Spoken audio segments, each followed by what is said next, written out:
Yo, what's good everyone? It's the Flying Pig here on Flying Pig United with another cheeky little video for you. This one is a season ranking video. We're going to be ranking every single player at Manchester United this season based on their performances over the campaign in all competitions and putting them in these different tier rankings, etc. My thoughts anyway, my opinions. Of course, do play along. Get your opinions in below. Let us know what you agree with, you disagree with, etc.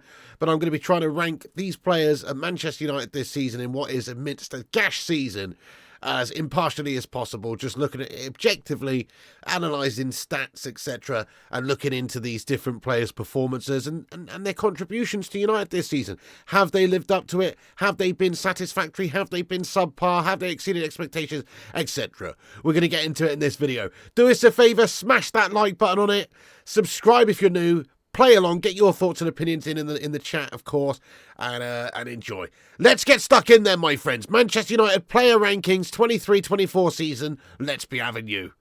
By the way, I'm feeling particularly ill today, folks. I've just got like some sort of horrible man flu, chest infection, guff. So apologies for any spluttering, etc. that may take place throughout this video. But you know, let's get stuck in then, guys. We're going to start at the top left here. We've got Bayender. I mean, is there any point actually ranking this player, to be honest?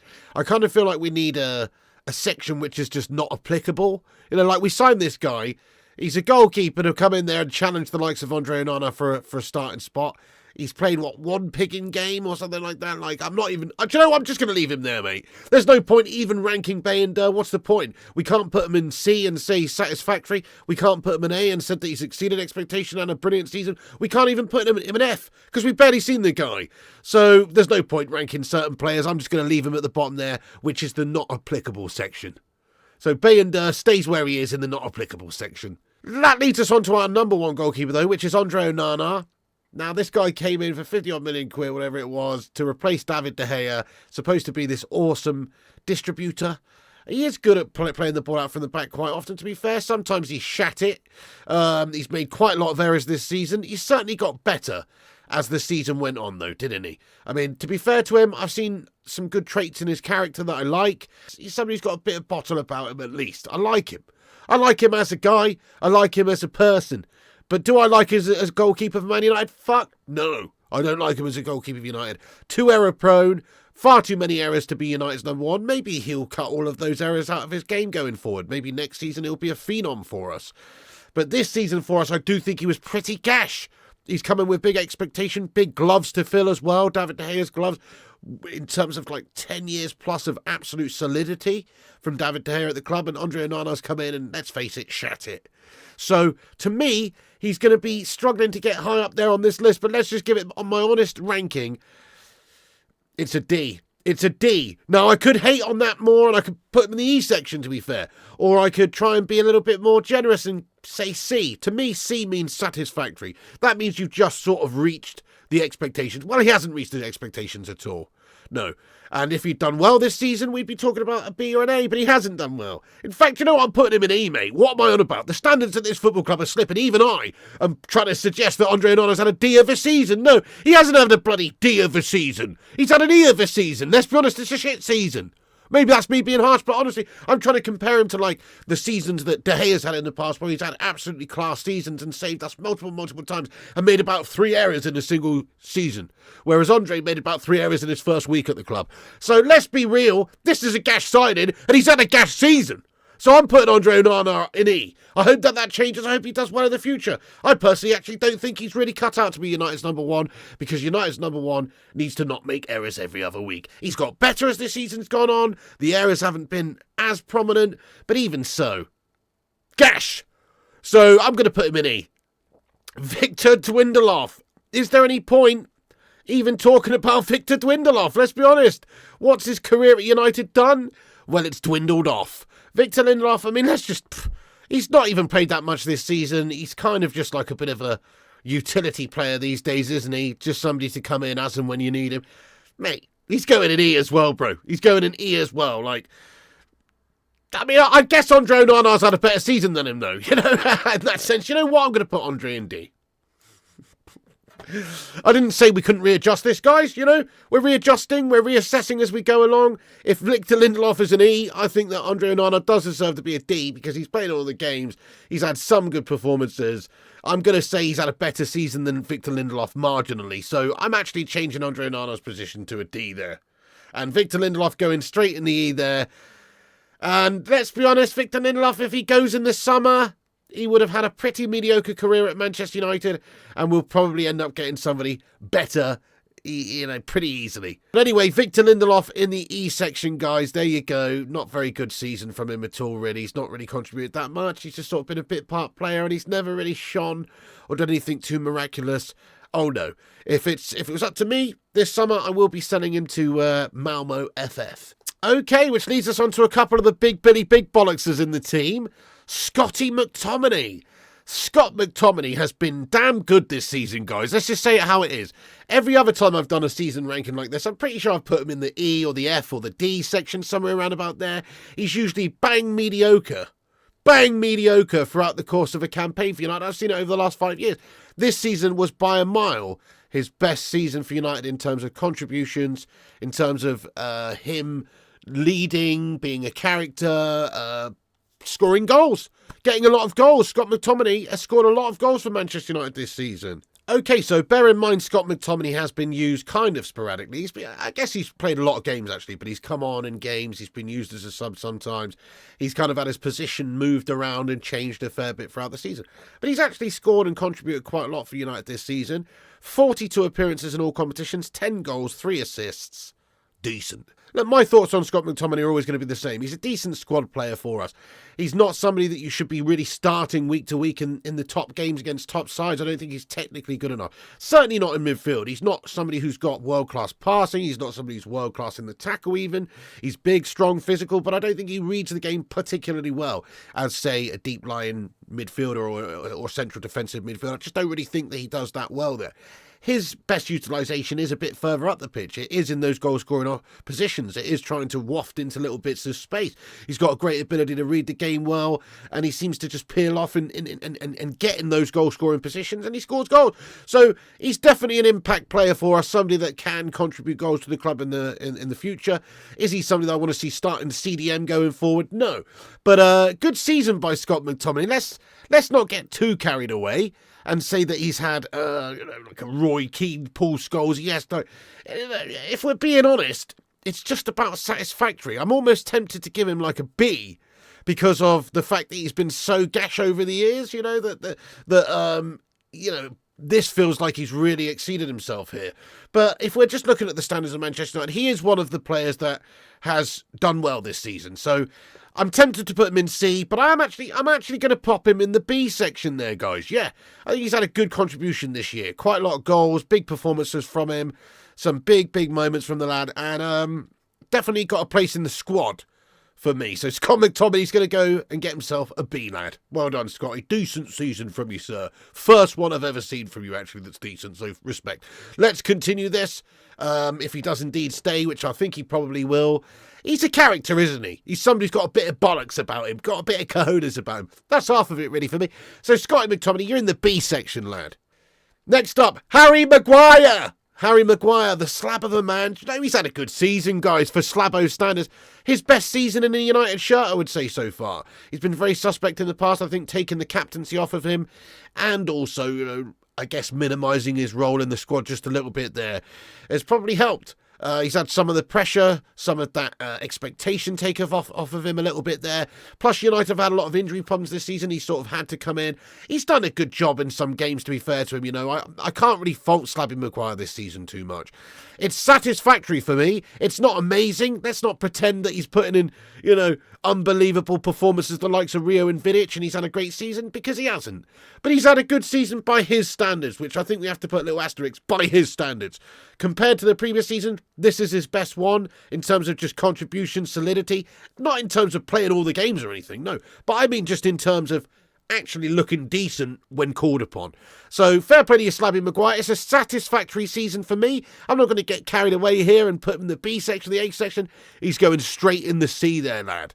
Slabbo Maguire, our defence is usually terrified, but not this season that many times. He's had his moments.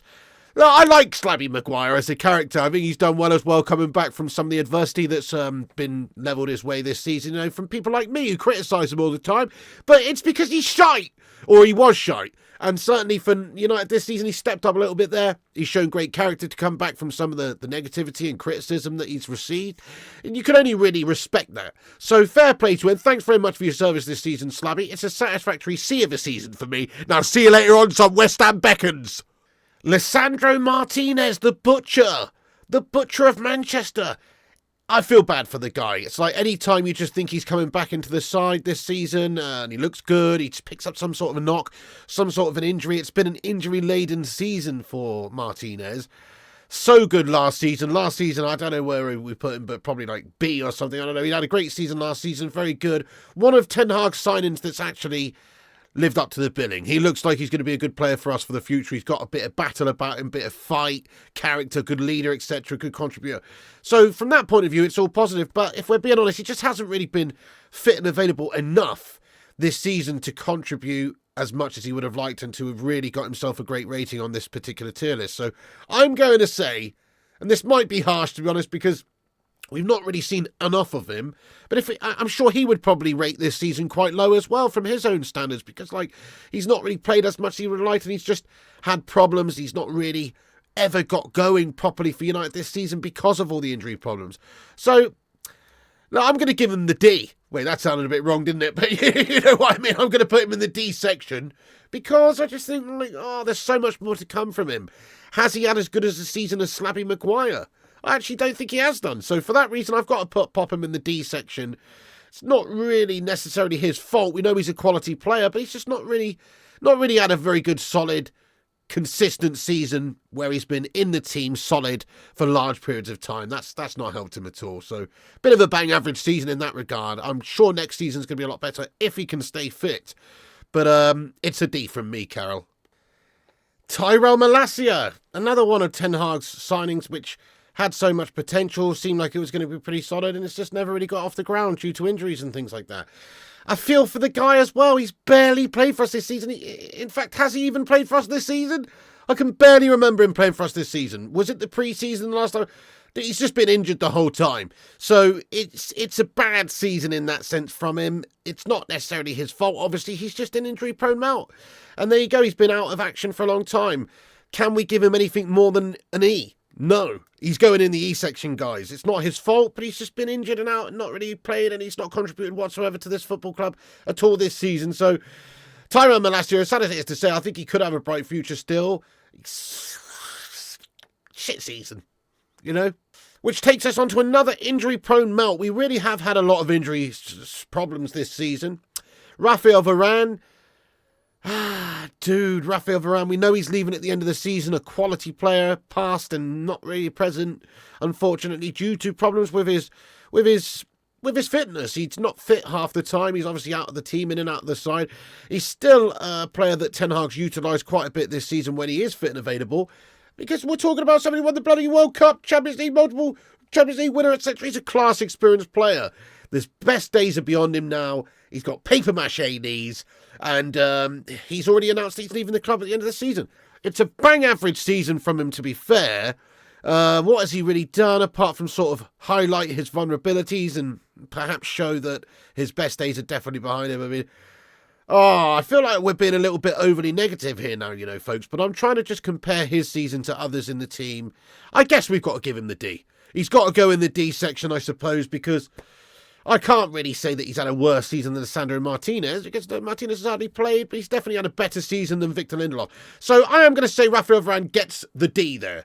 He's going in the D section. Good luck to him in the future, of course. He's not going to be a Manchester United player next season. It's been a tumultuous couple of years, but he did establish the best centre-back pairing with us last year that we've seen for a long time, which was Martinez and Varane. If those guys could have stayed fit throughout the entirety of the season, who knows what could have been achieved.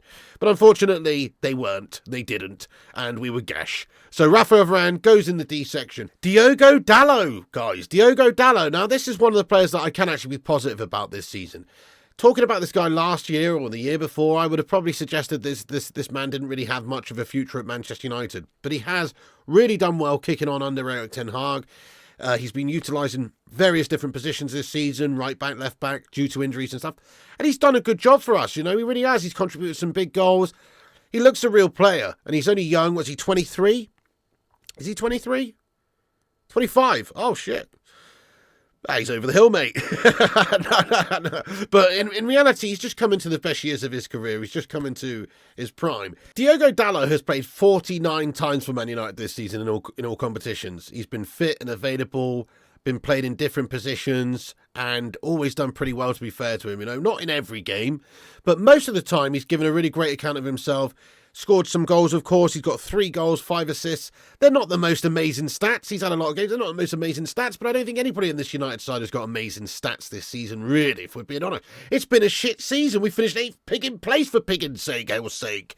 So I don't expect anybody to really, you know, have tremendous stats this season. Dalot, defender as well, you know. Look, I really rate his contribution, guys. I think he's had a very good season. I'm going to put him in the B section, guys. I'm in an iron about this one for a little while. It's hard to really choose, but I think B is the most appropriate. He's not had an exceptional season, but he's certainly had a good season. He's one of the players to have come on leaps and bounds this season under Erik ten Hag and established himself as a proper player for this football club. A squad player, but, you know, when everybody's fit and available, is he getting in their first name on the team sheet? No. But he's definitely somebody that we'd be happy to have in the squad to come in and play lots and lots of games for us. He's played a lot of games for us this season, and fair play to him. Without him, we would have really struggled this season due to a lot of the injuries we've had in that position. So, big up Diogo Dalot. Great season from the guy. He's going to get a solid B from me. Good job. Okay, Luke Shaw, guys. Luke Shaw, a.k.a. Fray Bentos Pie Lover Extraordinaire himself, lads. I wonder what state he's going to come back into the side in. But no, he's been out injured a long time. It's just a shit season from Luke Shaw's perspective, isn't it? He's barely played any games. Not getting into the Euro 2024 side due to injury and a pie-related injury at that. You know, it's difficult for the guy to move on from this season. It's a tough season for the guy. He's played like 15 times for us this season in all comps. It's not a lot of appearances from him due to injury. It's just another similar sort of season to, say, Tyrell Malacia. I can't separate the rating between Luke Shaw and Tyrell Malacia. It's an E. It's not like he's completely failed us this season because he's just barely really been fit and available to play. Certainly not had a good season. Certainly not covered himself in every glory when he did play. But also at the same time, he's just been injured and he's not really had the opportunities to represent us very often. So I'm going to suggest it's the same as Tyrell Malacia. I'm going to pop him in the E section. Absolutely. Luke Shaw, shit season. It brings us on to the Spider, Aaron Wan-Bissaka, guys. Another player who has played quite a few times for us this season due to the fact that we've had a lot of players out injured. He's done a good job for us whenever he's sort of played most of the time, really.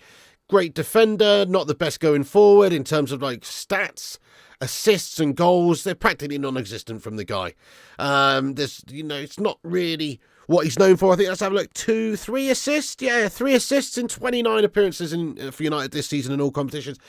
That, my friends, is bang average. But it's not really his bag, is it? His bag is really to be just a beast defender. He's a great tackler, of course. Last-ditch challenges, etc. There's nobody better. He's had a good season. Has he had as good as a season as Diogo Dalot? In my opinion, not quite. Not quite. I think Dalot's had a slightly better season, if we're just being honest, overall. He's played more times, and he's been utilised in different positions. So I think we're going to give Aaron Wan-Bissaka a satisfactory rating of a C. I'm happy with his contribution. He's one of the players that's certainly not let us down this season.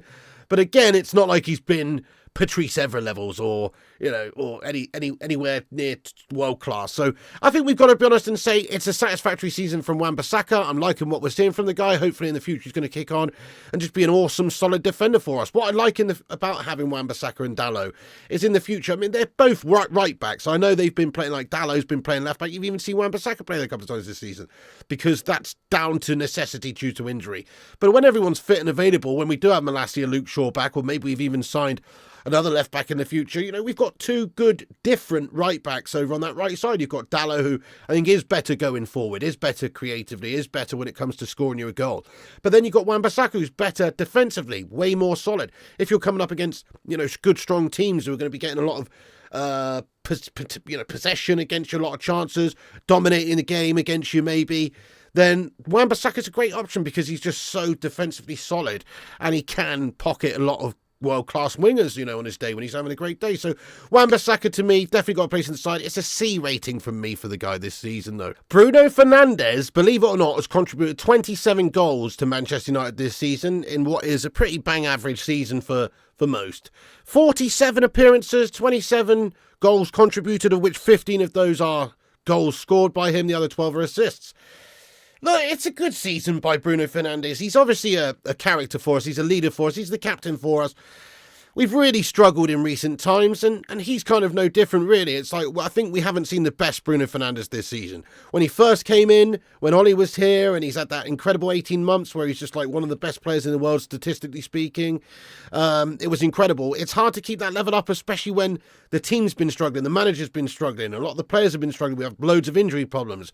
But he's still carried that mantle for Manchester United this season, probably been one of our better contributors, better performance. There were spells earlier on in the season where he's had a few games that are a little bit suspect, obviously, and he's gone missing for a few weeks here and there. You know, that has happened to Bruno Fernandes this season. Bruno Fernandes is basically our best player, if we're being honest, and if he was made available tomorrow for £80 million, £90 million, I'm sure every top team in the world would be interested in Bruno Fernandes. He's that good. So it's really us that are shackling Bruno Fernandes at the moment, not the other way round. If we had a really great system, great tactics, great team, great set of players, great manager, I think he would just be shining and proving himself to be one of the best creative players in the world. He's still somewhat managing to do that, but the team's so gash. It's been a real challenge for him this season, but I can't really give him anything less than a B. I think he's had a good, solid season for us. He's contributed 27 goals in all comps. I'm sure he would have liked to have done more, but I think he's got to be realistic in the sense that, or we've got to be realistic in the sense that the team is shite. Bruno Fernandes, though, is a shining light in the team. So the Portuguese Magnifico, good season from the guy, not great. Let's not pretend it was great. In fact, I'm almost tempted to give him a C, because I'm basing an A rating being that season that he had when he first came into United. But let's just leave him in the B section, guys. What do you guys think anyway? Bruno Fernandes, what would you give him? It's kind of a tough one to choose, because how are we marking this? Are we marking this from his own standards?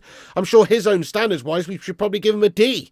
You know, because he's been incredible for us in the past compared to this season. But I'm not doing that. I'm just giving it as an overall rating for their contributions to Man United this season. I think Bruno Fernandes has been good, largely. So it's a B from me, Carol. By the way, I'm not going to bother with any on-loan players like Brando Williams, Alvaro Fernandez, Facundo Pellistri, Don Ivanovic, all these guys. They're just going to stay in the not applicable section. So next up, Johnny Evans. Johnny Evans came in the summer, obviously, just to sort of play a utility part for us, really, to come and provide us with cover. And we were very fortunate that we got him in the end because of all the injury problems that we've had, and we haven't been able to establish a solid centre-back pairing at all throughout this season, not at any moment, really. Johnny Evans has been in and out the side. I think he's played like 29 times for Man United this season. Look, he's had a good season. I love Johnny Evans, you know, just from the past alone. But even now, at his age, middle 30s, 35 years of age, he's still good. He's still good and solid and battles and works hard and is a good character and is a good player for this football club. You know, I rate Johnny Evans. It's kind of more of a sad indictment of where United's at, that we had to sort of call upon this guy to come in and do that job for us. It just goes to show, you know, the lack of investment in certain key areas, and let's just sign this guy on the cheap. And he's played 29 times, you know. It goes to show you what's going on with the club. We have had mad injury problems. I like Johnny Evans. He's had a good season for us. Contributed well, always giving it his all, wears his heart on his sleeve. Great history at this football club, and he's had a good season. It's a satisfactory one from me, guys. I am actually going to give him a C. I think he deserves a lot of credit this season. I'm almost tempted to put him in the B section, but let's not get carried away. But he has had one or two really great shining performances for us this year and always been pretty damn solid when called upon. I don't blame him for us conceding a heck of a lot of the goals in the games that he's played. The whole team struggled, but I certainly think Johnny Evans is going to give him a good account of himself. Go on, Johnny, lad. I mean, I'd actually keep him around for next season, guys, just as somebody who's got some bottle in the dressing room, who's got that history, that link to the past, who's actually won things for this football club. He's just a utility player. If he's happy to just be a backup, that's it. You're just a backup, mate. Then you can certainly do a lot worse than having him as a backup. Should we be playing Johnny Evans 29 times in a season, really, at his age and with the levels of what's going on in the game now and where he's at and everything? No. That's Man United's fault. But, you know, as a backup, as a utility player, I think he's a decent option, guys. Willy Campuana next up. Well, obviously a youth player that's sort of broken in a little bit into the side. I'm just going to put him in the not applicable section, guys. We haven't really seen enough from him. You know, he's looked good. If I put him in the C section, well, we'd be putting him in the C section just based on a few games. I'm not going to do that. I'm just going to leave him in not applicable, really. There's certain players in this squad that I'm just going to leave in the not applicable section. Willie Campana being one of them, because we've only seen him a few times. He has looked good, but look, I'm just going to give him that. Sofyan Amrabat has played 29 times for Man United this season. It's been kind of hit or miss, I suppose, some of the time. I think he's done a good utility job for us, though. Again, like, he's been playing all sorts of different positions. He's been coming in at left back. He's played CDM. He's played a lot of different roles for this club this season and been very much a team player. I think he's done well lately as well. He's looked a lot better recently. He went for a little spell where we're sort of thinking, you know, what's the point of having this guy around? But I think the last few games he's actually done pretty well. Can I give him a C? I'm torn between C and D for Sofyan Amrabat, because there were times earlier on in the season where he's definitely had a few gash games here and there and stuff. But I think overall, we've got to say he's been satisfactory. To me, C means satisfactory. I'm going to give him a C. Sofyan Amrabat, the question really for the chat is, would you take Sofyan Amrabat next season at Manchester United? Yes or no? So we've got the option, obviously, to make this move permanent. I would say that, for how much money he costs and how much money you can spend on players these days, he still represents good value for money. I think he's a good contributor. He's obviously useful in the sense he can play a lot of different positions. He seems like a good team player in that sense. So I probably would take him on next season. Yeah, we've got a lot of changes that needs to happen. As a squad player, though, do I see him starting for us in the centre of the park, though, every single game or the big games? Not so much. I think he's just a good addition to the squad. So, yes, I probably would have him. Let us know your thoughts and opinions in the comment section. Would you keep Sofyan Amrabat for next season? Yes or no, guys? So we're going to pop him in the C section. I think he's been satisfactory. So I'm going to pop him in the C section here, guys. Sofyan Amrabat gets the C. Next up, Mason Mount. Mason Mount. He almost needs a new section. I'm actually not going to make any new sections today, guys, you know. I could make a G section, which would stand for gash, which I've done in the past, but I'm not going to do that. I'm just going to put him straight in there and give him the F, mate. He's a fucking failure, mate. You're a fucking failure, Mason Mount, lad. He's coming in with big expectations. £60 million. £60 million. £60 million we spent on this guy. It's a fucking disgrace. That's not his fault, obviously. No, that's our own stupid fault. That's Ten Hag and the recruitment team and Manchester United overpaying, and also just earmarking this guy for great things at the club, giving him the number 7 shirt. It's a mockery to every number 7 that's ever worn the number 7 shirt, United, mate. Oh my God! They gave him the number 7! That's even worse than spending £60 million on an absolute fucking gas bag! Giving him the number 7! Don't even get me started, mate. It's a failure of a season by Mason Mount, lad. Look, what has he contributed? What has he actually contributed? He's been in and out the side. He's been injured. He's barely played that much, to be fair. He cost a fortune. We spent a fortune on a backup squad player, Mel, who's not even really going to play that often. And he's had a crap season. We would have probably been better having no player there and Mason Mount still being at Chelsea and not even signing anybody else. Like, what's he contributed? He's done fuck all this season for us, Mason Mount, lad. He might seem like a nice guy. Oh, yeah. We spent £60 million on this guy, and he's done nothing. So, it actually really makes me angry, guys. It's not his fault, necessarily, that he's a Man United player and he's been given the number 7 shirt. No. But what's he done since he's been here? Nothing, mate. Nothing. Ten Hag's worst signing by a mile, if you ask me, that one. All the money we spent on him. What could that money have done in the squad if it was spent elsewhere on real players? Oh my God. So he's definitely a failure this season. F stands for failure to me. You've shat it, Mason. So he gets an F from me, guys. Ugh. And Mason Mount's stats this season, guys. 19 appearances in all competitions. 1 goal, 1 assist. Fuck off, lad. You know, 60 million quid? What? Christian Eriksen's had a bang average season, guys. He's over the hill and far away. Love the guy. Great player in his day, particularly when he was at Spurs. We got a good deal on him, didn't we? Getting him for free. He's had a good time of it at United. But this season, I don't think he's been very good at all.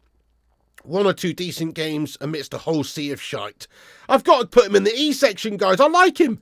Heck of a guy. I like Christian Eriksen. I really do. Has he had a good season? Definitely not. Has he had a bad season? Yes. I think he's had a bad season. So I'm putting him in the E section. Next up, Amad Diallo. I could almost leave him in the not applicable section due to the fact that Ten Hag's barely played the guy, even though he's shown great glimpses of quality and class. Finally, Ten Hag has finally come around to the realisation that Amad Diallo's a better option on the right side than that one peg leg melt Anthony Dos Santos, who he paid 85 million euros for. But Amad Diallo, certainly in the recent weeks, has come into his own, and I think he's a real candidate to be selected in the team now. He's actually, he's got competition for places, of course, but he's definitely getting into the side based on performances, and it's merited, in my opinion. He's done well lately. It's not his fault that he's had a few opportunities this season at all. He should have been given the chances. This is one criticism I have of Ten Hag, is that he's kind of set in his ways. He's got his guy, obviously Antony or Rashford earlier on in the season, and he's sort of very rigid in the sense of playing those guys. He's had to come around to the realisation that those guys are not doing it for him, though, and that's why you've seen Garnacho come to the fore. That's why you've seen now Amad Diallo finally getting his chances. And he should be getting chances. He should be getting more chances than the likes of Anthony Dos Santos. Look, it's a good season by Amad Diallo. I think he's looked good. He's done himself well in terms of coming along in the minds of Manchester United fans as well. Like, he's obviously done well lately, and he deserves his place in the side right now based on sort of the other players that are performing in his position. So I think he's done well, but let's not pretend like he's absolutely set the world alight. He's not really been afforded the opportunities to do so. It's a C from me for Amad Diallo. It's a satisfactory season. He's done about the best of which he could have done with the situation that he's been given, which is not very many games and having to force his way into the side. And it must have been quite frustrating for him, particularly earlier on this season, when he's seeing the likes of Antony get selected ahead of him all the time, and he's not been given any chances. He's barely had the opportunities this season from Ten Hag, but he's still done well with them.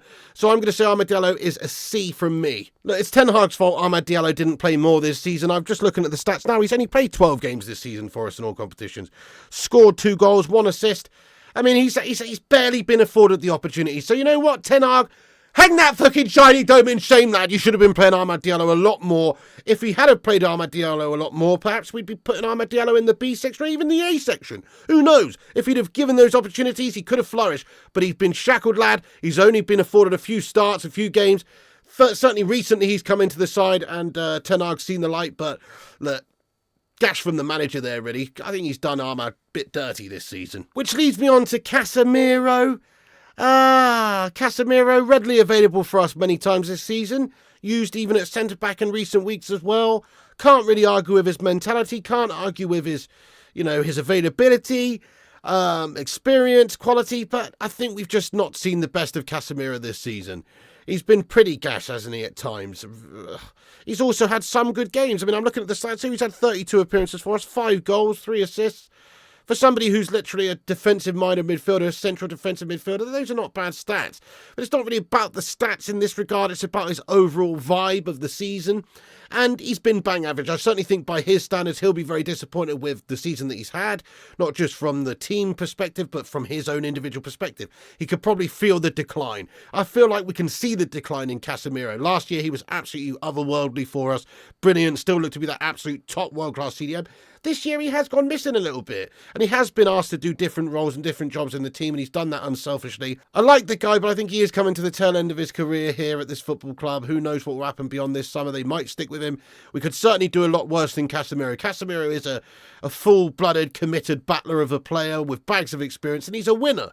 But I think every winner at some point gets to the point where perhaps their best days are behind them, and they've just got to sort of reassess their situation. Is it just a mental thing? Has he got to the point in his career now where he is winding down his career? He's done absolutely everything there is to do in the game before coming to Manchester United. It was always going to be a little bit of a gamble what happened with Casemiro here. We spent a lot of money on the guy. We've had one really good season out of him and one decent season, one okay season here. I think you can't say he's had a terrible season, but he's certainly not had a good season. It's been bang average from us. Is it satisfactory? Honestly, I don't think so. I don't think it is satisfactory. I've got to pop him in the D section there alongside Onana, Martinez and Rafael Varane for somebody that's, done okay, but he's certainly not really reached his satisfactory level for him. He's not really met the levels for me to be satisfied with his contribution, to be honest. I think he has been quite poor in a lot of games. I've got to pop him in the D section, guys. Sorry, Cassie. I mean, it feels harsh to do this. Have you noticed how there's not one bastard in the A section yet, guys? What a shit season. Oh, my God. But actually, this is where it changes, guys, because we've got the main man, 18-year-old Kobbie Mainoo, coming into the side this season, who's done absolutely incredible things for a youngster. I'm just popping him in right in the A section at the start now. Unbelievable, really. The breakthrough that he's had this season to have such a great role in the team already. He's basically a starter, isn't he? He's a starter. One of the first names on the team sheet for me in terms of popping him in that midfield. He's got great feet. Good going forward even, you know, great in the link-up play. He's got great vision, those little 1-2s, those little passes around the corner, those through balls. He can create, but he can also defend. He's very destructive. He's energetic. He's working himself around the pitch all the time, winning the ball back, getting his head up, playing the ball. I think he's definitely a massive player for this football club, not just for now, but for the future as well. This guy's going to be one of our, potentially anyway, one of our best midfielders that we've created. When you consider he's only 18 now, he's doing the things he's doing. He's literally getting into the Euro 2024 squad for Gareth Southgate's England side based on this season alone. He's had an incredible season, this guy, for a kid. So it's an A from me for Kobbie Mainoo. Great statistics as well for the guy in terms of his first proper season at this football club, obviously. That's one of the things Ten Hag deserves credit for, I suppose, is Kobbie Mainoo's development this season. He has really developed into a top-tier player and literally got himself into the England fold. So, to me, Kobbie gets a straight A student, one of our only real hopes in this squad at this moment in time for somebody that really you can rely on every single week. He's been brilliant for us, Kobbie Mainoo. So I love the guy. I think he's got a great future ahead of him as well. We need to do our absolute utmost to just keep hold of this guy and develop him as much as we can. You know, let's not ask too much too soon from him, but he certainly seems like a ready-made player who's already quality enough to do it for both club and country in the Premier League, 18, 19 years of age. It's quite unbelievable, really. So Kobbie Mainoo, what a story, what a breakthrough season, and he gets an A, 100%. Next up, Rasmus Højlund came in with a lot of expectation. He scored 16 goals in all competitions. He had a nice flurry in the Champions League when we were actually in it, of goal scoring, and he sort of struggled here and there throughout the season. He's been up against it, hasn't he? The team's not really been creatively flowing. We've not really been providing him with the best levels of service that he would have hoped for. Aside from that, he's a young kid. He was only 20 coming into the side. You have to just be realistic with your expectations in his first season, changing cultures of football into the Premier League from Serie A, and also just the fact that it's a new side, it's a competitive league. We finished 8th. We're the type of team that, you know, we aren't really meeting the requirements or the expectations of the play style that we should. So he's feeding off scraps. He's struggling. All things considered, I think Rasmus Højlund's had a very bright season and shown a lot of great glimpses for the future of what this guy can go on to do. Great physically strong, quick, great hold-up play as well at times as well. And, you know, he's got good feet and he can score you a goal. He scored some lovely goals, some lovely individual goals this season as well. So I think he's got a lot of potential in this side. I don't think we need to try and measure him up against the likes of, you know, Haaland or whatever right now for many reasons. He's obviously younger, less experienced, but aside from that, Haaland, he's in a quality team that, you know, they're firing and creating goals for him. Rasmus does more in the build-up for us as well. And, you know, could he go on and have that potential where he can get 27 goals for United in the future in a season? I think so, yeah. I do think so, but we're asking way too much too soon from him to come in at 20 years of age from a different culture and play in a struggling, shite Manchester United time this season expecting to bang 30 goals.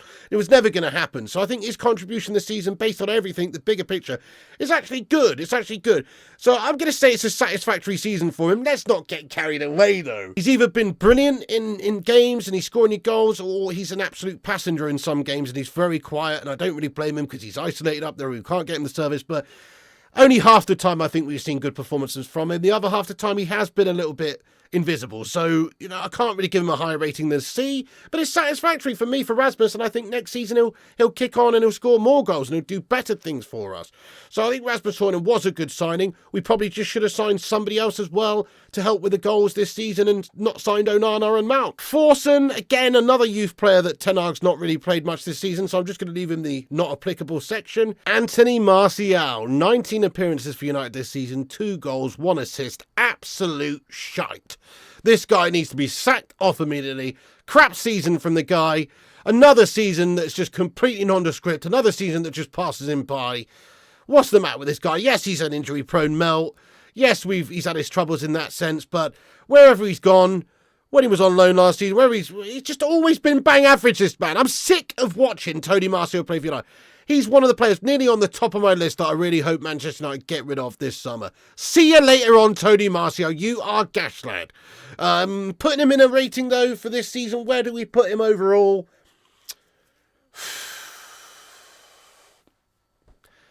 It's a fucking failure of a season, guys. He's supposed to be getting on to that level where he's kicking on now. He's in his prime. He should be a quality player for us. He's bang bloody average, guys. You can't rely on him. It's an F from me, mate. He's shite. He's had another shite season. It's another season's passed him by. It's another season where he's contributed very little to this football club. So it's an F from me, Tony. See you later, man, you know? Thanks for the memories, of which there are very few. There's a couple of nice ones when he first came in, but crikey, few and far between, man. I can't believe this guy's actually still a Man United player. Hopefully for not very much longer, though. Tony Martial, you're an F, lad. Just call my name, just call my name. Alejandro, just call my name, just call my name. Garnacho, Alejandro. Pretty much one of my favourite players at the club this season for us, Alejandro Garnacho. You can't deny him, guys. I mean, he's forced Marcus Rashford out the side, really, and staked a claim to that left wing spot. Rightfully so. He's also swapped over to the other side, played right wing, much better than our right wingers when he's been asked to do so. And I just think that he's an unbelievable talent. To me, he's just sort of like a hybrid version of a young Messi / young Ronaldo. Now, that might be a bit crazy to say, but he's only a young kid. He could go on and do amazing things. He's obviously going to have to do incredible things to live up to anywhere near those guys, but certainly the trajectory that he's on and how good he is at this age and how big of a player he's become for Manchester United, who knows what this guy could go on and do. He's literally somebody that when we get the ball to him, okay, some games he's not going to perform to the highest of standards, but most of the time he does. When we get the ball to him, I've got faith that he's going to create something. I've got faith that he's going to score a goal. I've got faith that he's going to get a good ball in, or, you know, run at a defender and take a defender on and cause problems. I've got faith that he's going to do that. When I see Marcus Rashford over on that side, I've got no faith that he's going to do that whatsoever, you know. So that's the difference, really. Garnacho gives me faith. Garnacho gives quality to this team. He plays with a fearlessness of which is pretty much unmatched in the squad. Everyone seems to have this sort of shackle on them or this cloud hanging over them. Garnacho plays freely. He plays openly. He plays aggressively. He plays attacking football. And he's always trying to create, and he's always trying to be a danger, and he always is more often than not anyway. So I think we've got to say Alejandro Garnacho, one of the few players this season to really have shone. And I can't really give him anything other than an A. I'm considering his age in this. I'm considering the fact that he's had Marcus Rashford, who scored 30 goals a season, ahead of him and getting selected ahead of him much of the season from Ten Hag, and he's had to force his way into the side. You know, I think Garnacho deserves mad credit for his performances this season. I think we've got ourselves a ridiculous talent. I just hope we can keep hold of him, because if United keep finishing 8th and he's got some sort of desire one day maybe to play for the likes of Real Madrid, and he's showing so much quality and talent, it's only a matter of time before these top teams around Europe come knocking. And if we don't have the Champions League football or the trophy-winning teams to be able to entice him, then who knows what's going to happen with him. So, you know, I hope we can keep hold of him as long as we can, but it's an A season from me from Alejandro Garnacho. Mason Greenwood, definitely not going to rate him. Neither Shola Shoratori either. No point really rating him. He's going to be in the not applicable section. I mean, Jadon Sancho, we could rate Jadon Sancho, but we'd have to rate him on his performances for Manchester United, not for Dortmund. He's had a good time of it at Dortmund, which poses so many questions about Ten Hag and him, like what's going to happen if Ten Hag goes in the summer, if Jadon comes back into our side and we've got a new manager who gives him another chance. Could Jadon go on and do some good things in the future? There's so many questions about Sancho this season. I am actually going to rate Sancho. I know I said I wasn't going to rate any players that are on loan, but he's only gone on loan in middle of the season, you know. If he was still here for a significant period of time before he had that bust up with Ten Hag, it's an F from me, guys. He was fucking shite for Manchester United this season. Absolutely garbage, lad. You know, lazy bastard. Didn't want to train to the best of his abilities, it seems. Got criticised by Erik Ten Hag. Not showing the right mentality. Lazy. Whether you agree with Ten Hag or not, I think what Sancho did in regards to publicly outing his manager on Instagram and stuff was just plain wrong. He's a twat. So, aside from that, just take that out of it. His actual contributions for Manchester United were garbage. He failed us this season. That's why we shipped him off out on loan. We paid £73 million for that guy. If he was any good, we would have definitely not put him out on loan. He's been shipped out on loan, and we've had kids playing instead of him who have been doing better jobs. So it's an F from me. You're an absolute failure, Jadon. Could that change in the future with a change of manager, or if he comes back into Manchester United's side? Possibly it could. But right now, man, I have to give him an F for the season. And that's just an F for the season at Man United. If you're talking about rating him at Dortmund, it's probably a B or something, or an A. Apparently he's done really well. I've seen a few games from him. Looks very good in a yellow shirt for Dortmund. For Manchester United, shite. Anthony Dos Santos, I'm sorry, but we paid 85 million euros for this guy. If you tried to sell him tomorrow, you'd struggle to get 30 mil for him. Honestly, you really would. Like, he's shown himself to be a very one-dimensional player. Has he contributed much this season to United? He's played 38 games, 3 goals, 2 assists in all comps. That's fucking shite when you're playing all that amount of games for Manchester United. What sort of stats are those? They're pathetic. Absolutely awful. Is it his fault that he's getting selected by Ten Hag? Ten Hag paid the money for him, had the faith in him. There's no way that he should have been getting all of those appearances when Amad Diallo's just had a handful. There's no way at all. But I think he's just proven himself to be rather gassed this season. He's contributed some stuff to us at times. Look, there was some big goals from him, wasn't there? Like that one against Liverpool in the Cup. And, there were some big games. I mean, I can't give him an F based on that goal alone. He's got to be a bit better just based on that contribution alone, because that was a big goal and he did have a big game. And, he's had one or two really great games for us this season. But amidst an absolute sea of shite. So for me, I'm just going to pop him in the E section. No more fanning around. I don't think he's failed us this season completely, but it's not far off that, man. I mean, look, 5 goal contributions in 38 games. Piss off, lad. What sort of stats are those? Come on, we need ballers in this team, not passengers. We need players who can create and score goals from that position, not players who just have 1 foot, are literally like a fidget spinner after time doing 360 spins, have a swinging leg, and he doesn't really create that much for us, apart from that one great goal this season where he put that wicked cross in. What game was that again? Was it the Scouts game? No, I can't even remember now. Whatever. There was a really great cross from Anthony this season. He got 1 great assist, 1 great goal this season amidst the sea of shite. So, yeah, can't give him any higher than an E, guys. Will he have a bright future in the game? He's got bags of potential, Anthony, I do rate him in the sense that he's got a good mentality, he works hard for the team, and I think he's got a good attitude towards the game. But that only gets you so far. You've also got to have different facets to your game. He's just one-dimensional, and he's just not effective. Certainly in a Ten Hag system, he's not been effective whatsoever. Maybe if he was playing for a different team, under different conditions, different tactics, maybe he'd do a lot better. But for us, he's shite. Okay, guys, the last one I'm going to rank now, it is Marcus Rashford. I am tempted to make another section here and pop him in the Gashford section.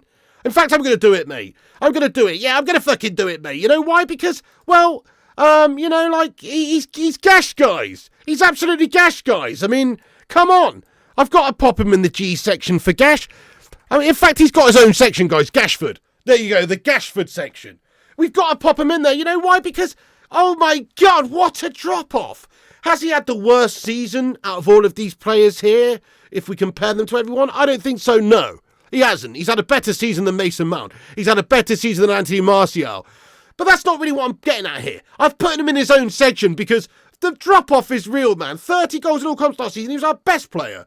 He was an absolute baller for us last season. He's shown a bad attitude this season as well. Going out on the lash in Belfast, missing training, being a bit of an egotistical prima donna at times. Unprofessional, man. After signing a 350,000 week contract. So all of these factors have made me create this new section, this G section, this Gashford section. It's not that I hate Marcus Rashford. It's just that when you consider the drop-off, when you consider his contribution to the team, compare it to last season, this season. We've given him an A last season. This season, he's got to get a G for Gashford.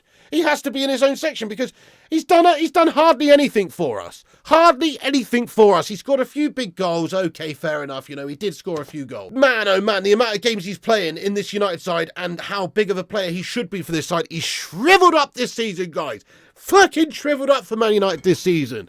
So I'm actually kind of disgusted with his contribution this year. If he'd have just tried hard, that's one thing. We would have definitely not been putting him in the Gashford section. Even if he had the same stats, if he'd have tried hard and shown energy at all times and worked his socks off for the team, we wouldn't be putting him in the Gashford section. This is down to many different reasons. This is down to his overall contribution. This is down to his stats. This is down to his performances. But it's also down to his attitude. It's down to his effort levels on the pitch. The guy doesn't run as much as he should. He's not pressing as much as he should. He's not working as much as he should for the team. I see it. I'm sure a lot of you see it. He's got lazy, I think, at the football club, Marcus Rashford. And so for that reason, he's in his own section of pure Gashfordness. He's in the Gash section, guys. He's in the Gash up. Let's have a look at his stats, though, just to see if I'm doing him dirty. I just search Gashford on Transfer Market instead of Rashford. Hang on. Let me search Rashford. Marcus Rashford, okay. So his statistics this season for Manchester United, just having a quick look. 42 games, 8 goals, 5 assists. I mean, it doesn't sound terrible compared to when I've been looking at some of these other players' stats, but it doesn't show the whole story. And for a start, those are crap stats anyway. I'm not pretending they're good stats. Those are crap stats. When you're supposed to be this talisman on the side of United, you play 40-odd games, you're only getting a handful of goals. That's fucking shite. You know, it's terrible. He's the sort of player that he should be contributing at least a goal every other game. You know, 1 in 2 games, he should be contributing a goal, whether that's a goal or an assist. I mean, that's the minimum of what he should be doing. He's got nowhere near that. So, honestly, it's not just his overall stats, because his stats are certainly not the worst in the team.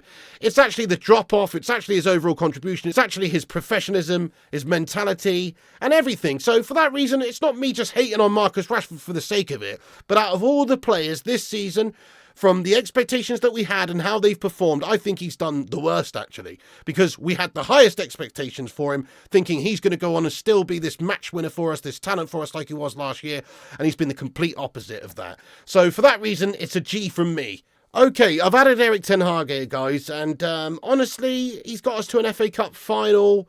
We got knocked out in the Champions League group stage, humiliated in terms of our league position and finished the lowest we finished in the Premier League era.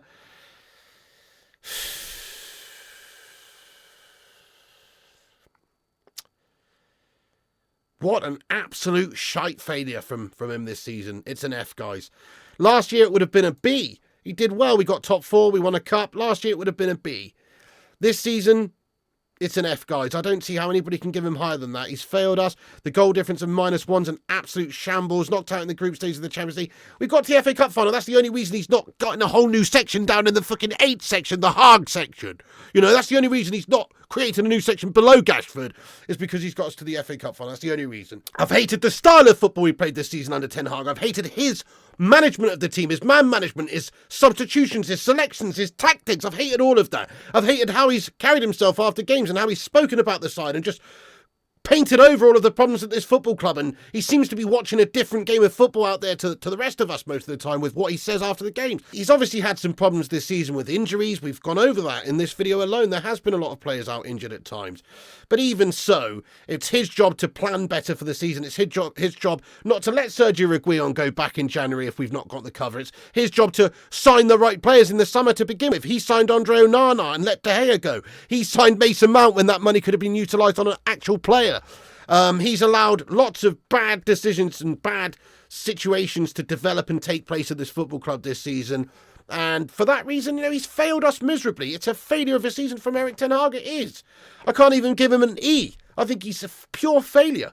It's a 1 out of 10 season for me at the moment. If we win the FA Cup, it's a 3 out of 10. But even then, that's shite. I will never get over that Champions League campaign. I'll never get over the fact that we finished 8th in the Premier League. And I won't get over the fact of our goal difference. The style of play is absolutely abhorrent under Ten Hag, mate. Sort yourself out, you Dutch Kojak melt. Look, hopefully he gets sacked off at the end of the FA Cup. Guys, honestly, even if we win it, my humble opinion is he's not the right guy for this football club.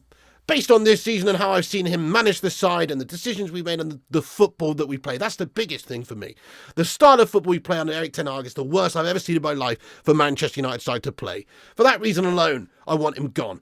So it's an F from me, guys. He gets in the F section. What do you guys think for Erik ten Hag? Do play along, obviously, after you've finished watching this video. You can get your own ratings down below in the comment section after this video is finished. Come back after, get your thoughts and opinions in down below. You can rate all of these players, put them in your own sections in the comments. I'll read it, everybody else can read it, see what you guys think. But that's honestly my take. That's my humble, honest opinion on every single Man United player this season. I think we've only really had 2 players who've really been excellent this season for us, and that's the 2 youngest players in the team, really, because perhaps their expectations are not quite as high as some of the other players, but also they've gone above and beyond those expectations. They really have performed very consistently and very well for us and done a great job. Mainu and Garnacho, the shining lights this season. Big respect to players like Scott McTominay, Dalot, Bruno Fernandes. Even Maguire has had a good season, you know, for him. Even Maguire's had a good season. So, you know, it's not been all bad, but it's been mostly bad. That's why Man United have done so poorly this season when we're putting players like Casemiro in the D section. And we've got, you know, Anthony Dos Santos, who's played all those games for us in the E section. And, you know, there's obviously big problems with individuals, the team, the manager, the tactics, the style. There's lots of big contributors to why we're so gash. But that's my take on it anyway, guys. Thank you so much for watching this video. Do us a favour, make sure you smash that like button on it. Give us a huge thumbs up. Subscribe to the channel if you're new. Let me know if you agree, disagree, whatever in the comment section. Get your thoughts in about where these players should be then. And thank you so much for watching, guys. Thanks for watching this season. Obviously, we have got the FA Cup final coming up Saturday. Coward United.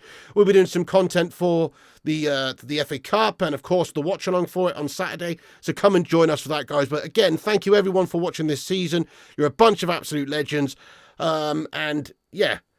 That's it. Have yourself a great day, guys. Thank you so much for tuning in. Get your thoughts and opinions in the comment section, and I'll see you on the next one. This is The Pig. I'm out of here, and thank you once again for being a Bacon Brigade legend. And remember, when the seagulls follow the trawler, as this is because they think, sardines will be thrown into the sea.